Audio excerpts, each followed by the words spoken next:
Morning. It's Friday, February 24th. It's exactly 1 year since Russia invaded Ukraine, or started what their leader, Putin, called the special military operation. So that's just a reminder. That's not really what I want to talk about today. Today I want to talk about what everybody is calling big tech.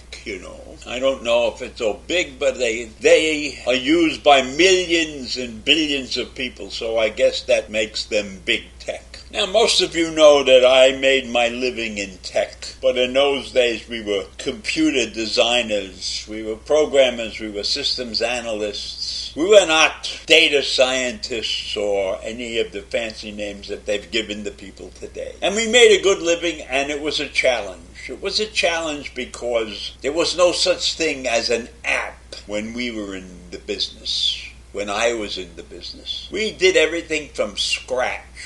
We went into corporations and small businesses and whomever needed help with their computer systems, which were not laptops. They were computers, and in many cases in the beginning they filled the room. But there wasn't anything remotely resembling an app.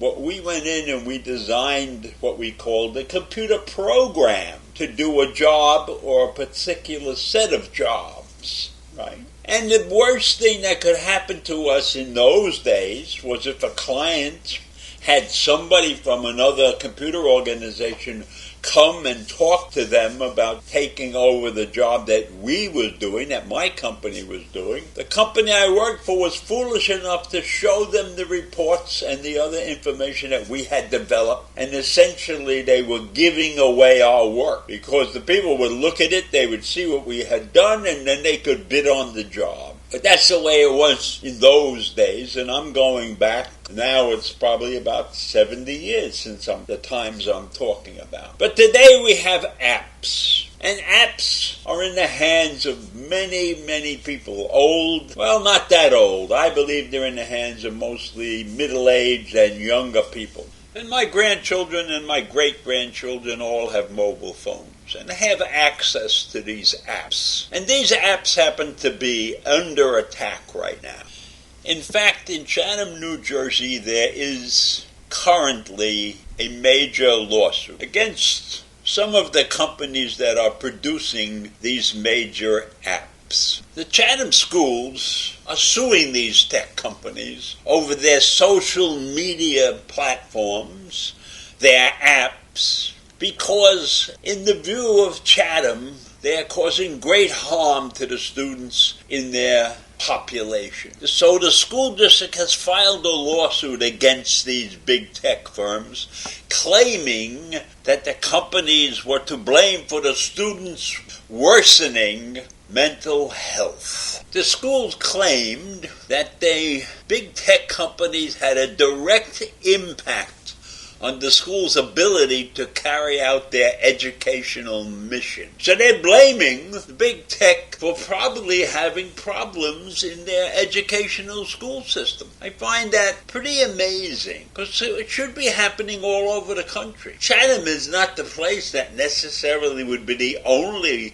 place where big tech would be affecting the mental health of their student body. I'm not in favor of big tech and the mobile phones and the fact that every child has a mobile phone, and that in and of itself has cut down on the physical activities that we used to do as children, like going outside and playing ball, punch ball, stick ball, potsy, jump rope. All of those things seem to have disappeared from the lives of the young population now, and I think that is a big factor possibly in the view of their mental health. Physical activity is a very important activity, very important thing to take place when you're young. In my view, messing around with your mobile phone and Twitter or TikTok or whatever the else is out there has no value compared to the fact that you're hanging out with a group of kids and trying to win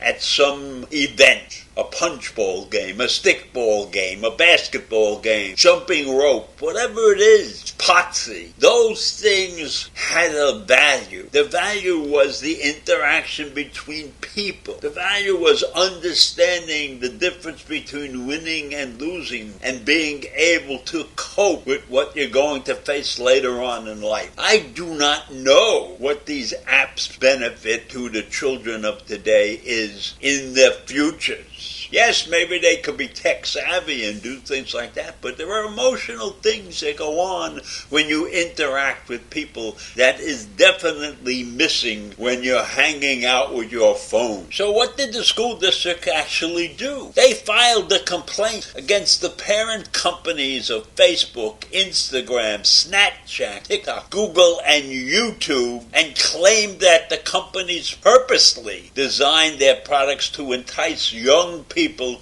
to use their platform. And that is resulting in this mental health crisis. And I believe 100% that the school system is correct in the assumption that these apps are designed to capture the imagination and capture the attention of these young people and to keep them as customers, because that's what they really are. They are customers. And this is not unusual. I was doing this type of thing way back in the 60s and 70s. We designed systems that gathered information about the way people shopped in stores and what products they loved to buy.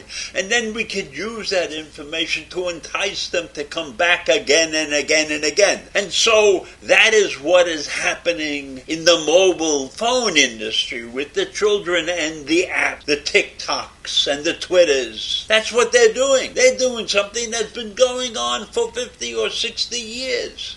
The problem is that this system is insidious in that it keeps these children physically and emotionally attached to this device that's in their hand. And so I agree with the suit in effect that living your life attached to this phone is not a good, healthy way to live, essentially. Kids need to interface with other kids at a much different level than these phones permit. But I don't know if this lawsuit is going to be won or lost based upon the assumption that this is affecting mental health. I'm not sure that that's the proper terminology. If you could sue for manipulation, you might be able to win, but I doubt it. But good luck to the school system if they can put an end to the mobile phone crisis. So that's it for today, and I'll see you in the morning. Bye.